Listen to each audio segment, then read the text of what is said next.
2026년 8월 18일 화요일. 회복을 위한 경고.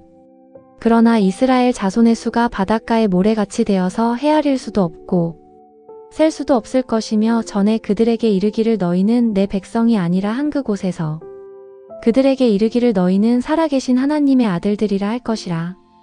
호세아 1장 10절 말씀. 본문. 호세아 1장 1절에서 11절 말씀. 우시야와 요담과 아하스와 히스기야가 이어 유다 왕이 된 시대 곧 요아스의 아들 여로보암이 이스라엘 왕이 된 시대에 브에리의 아들 호세아에게 임한 여호와의 말씀이라.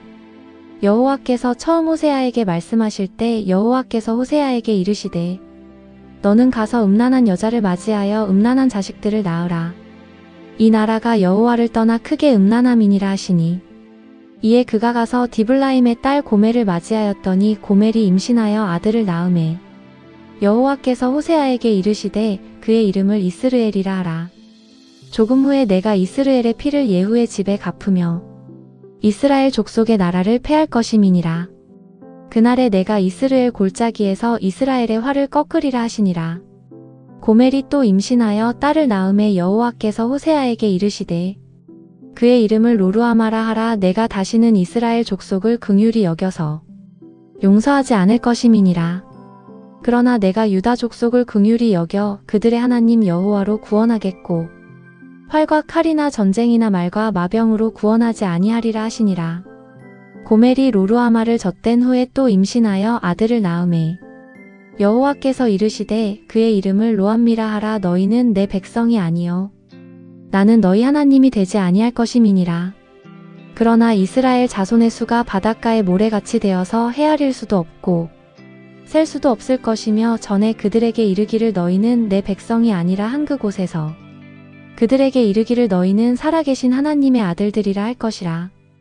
이에 유다 자손과 이스라엘 자손이 함께 모여 한 우두머리를 세우고 그 땅에서부터 올라오리니 이스라엘의 날이 클 것이미로다. 선지자 호세아에게 음란한 여인을 아내로 맞이하라고 명령하신 사건은 이스라엘 백성과 하나님의 관계를 상징적으로 드러내는 하나님의 선지자적 행위입니다. 그리고 그 결혼에서 태어난 자녀들에게 주어진 이름들은 하나님의 깊은 뜻과 메시지를 담고 있는 상징들이 있습니다. 첫째 아들 이스르엘은 과거 이스라엘 골짜기에서 일어난 예후의 피의 심판을 상기시키며 하나님께서 이스라엘 왕조의 종말을 예고하시는 이름입니다. 이는 하나님께서 과거의 죄를 잊지 않으시며 그 죄에 대한 공의로운 심판을 반드시 행하신다는 경고입니다. 둘째는 딸 로루하마입니다. 이 이름은 불쌍히 여김을 받지 못함이라는 뜻으로 하나님의 자비가 거두어졌음을 상징합니다. 셋째 아들 로암미는 내 백성이 아님이라는 뜻으로 이스라엘과 하나님의 언약 관계가 단절되었음을 선언합니다. 이는 하나님의 백성이라는 정체성이 상실되었음을 의미합니다. 그러나 이 이름조차도 완전한 절망이 아닌 회복을 위한 전환점으로 이해할 수 있습니다. 너희는 내 백성이 아니라 한 그곳에서 그들에게 이르기를 너희는 살아계신 하나님의 아들들이라 할 것이라. 10절 하반절에 다시 회복으로 바뀌기 때문입니다. 하나님께서 자녀들의 이름을 부정적으로 지으라고 하신 이유는 단순한 분노의 표현이 아니라 이스라엘 백성에게 강력한 경고와 동시에 회복의 가능성을 열어두신 사랑의 메시지입니다.